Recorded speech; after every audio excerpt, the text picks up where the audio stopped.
This is Shred, and today I have to admit I wrote off Zakk Wylde for years. Sure, he's got blazing speed, massive vibrato, but the same blues scale over and over. I'm losing it! But today, I'm giving him a second chance. We're about to listen to the new single, Name in Blood. The question is, can he actually write a song, or will this just be more pentatonic wankery? Okay, here we go. You guys ready for this? Black Label Society's Name in Blood. Now, this was released a month ago, and it's got 2.2 million views, so people are digging it. Let's check it out.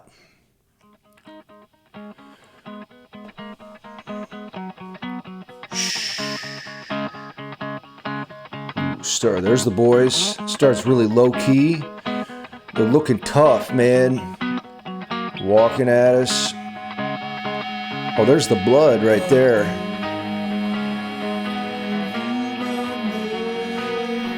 I love that feedback. Ooh, the smoke rising. Does Zakk Wylde ride motorcycles? He's got a very motorcycle gang vibe. Damn. Okay, there's the riff. That's a sludge fest.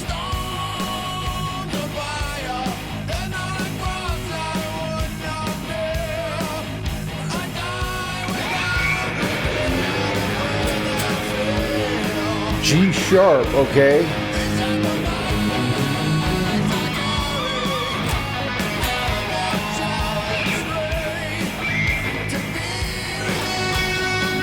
I like how he's starting on this note for the vocal melody.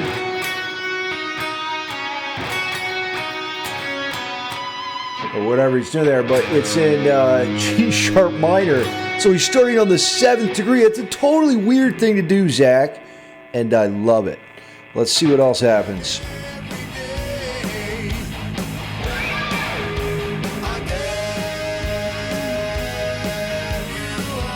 Okay. This must be the chorus.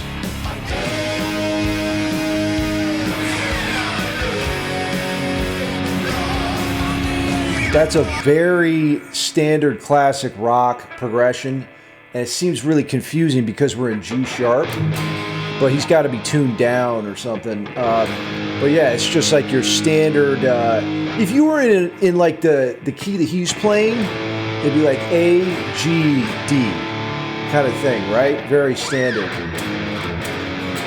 But we're in a strange key here. G sharp. Don't you get sharp with me. Okay, back to this.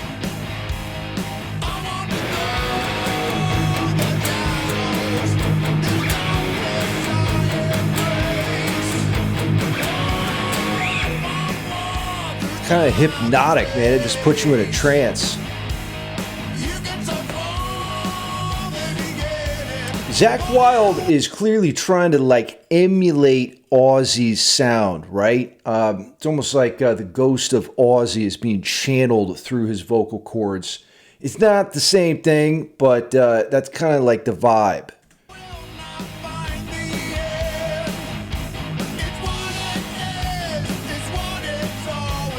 The drums are super not interesting. Back to the chorus.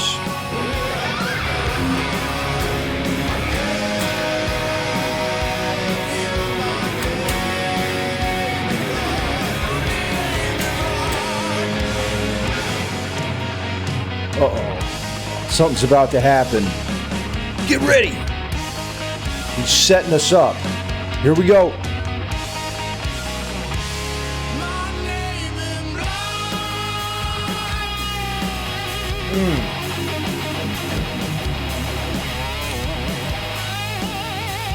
Some stanky bends.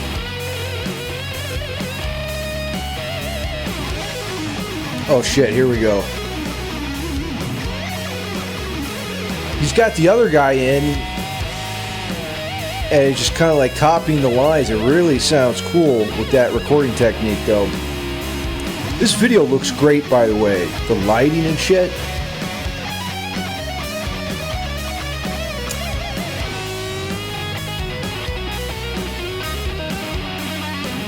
That's tasty. I'll lick that right up. I mean, it's not like we haven't heard these licks before, but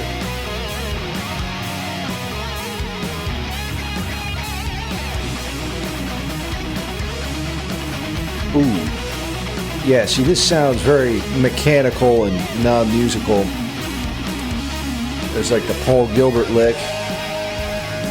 Okay, that was a pretty long, gratuitous solo. Okay, listen, let's break down Zakk's Bible, like the code that he uses for all of his scale language, right? Which is, of course, the pentatonic scale. We could sort of extend that to the blues, but here we are in Guitar Pro, and I want to just map this out so we're all clear. And I know in interviews, Zakk says like he wanted to stand out by using something different. Like Yngwie was doing harmonic minor, Eddie was doing his thing, right? So he was like, I'm going to like do something different and play the pentatonic scale. But that's kind of like saying, okay, I'm going to set myself apart and play Les Paul guitars because no one else is doing that. Actually, everyone else is doing that, right? Like this is probably the first scale you've learned if you're a guitar player. And it's a very standard part of the vocabulary of rock. So we've got a minor scale, minor pentatonic, the first, the third degree. Then we got the fourth and the fifth. Oh, you know what? Let's do this, though. Let's actually add in the blue note, and then we'll hit the regular 5. Then we got the 7th, and we're back to the root. So there's your template that Zakk's using. But the thing is most people get stuck right there. They're trapped in pentatonic prison and they never escape. So what Zakk, is fantastic at is mapping out your entire hardwood. Zakk's a big fan of handling all 69 inches of his hardwood, right? So he's not just stuck in that first shape. He learns, puts the second shape in there. That's the major pentatonic. Then you have the third shape, the fourth shape, and then there's even a final shape right there. And see, now we're covering a significant portion of our hardwood. And that's really the secret. One last thing I want to mention here before we blow a gasket is try something different with this scale, because everybody does use it. So what if you were to play like some stretch patterns like this, maybe even 3 notes on a string, something like that, and you kind of add in that third note,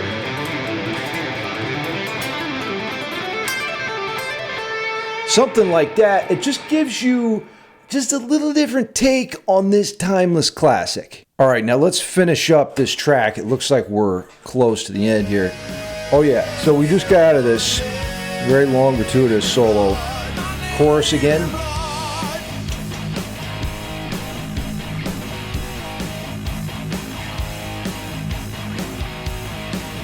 It's incredibly simple and powerful, and it's not like Zakk can't write melodies.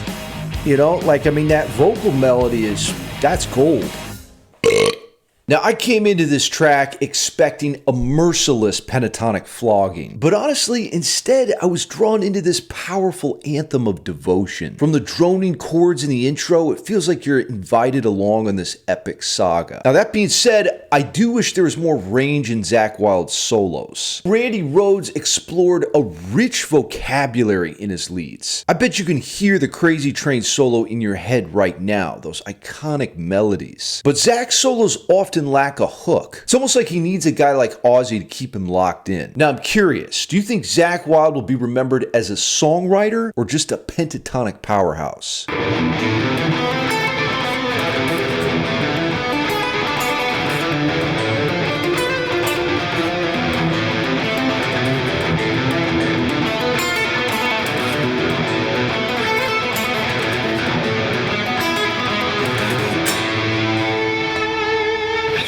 more about music theory and composition, get started with my free chord Bible below.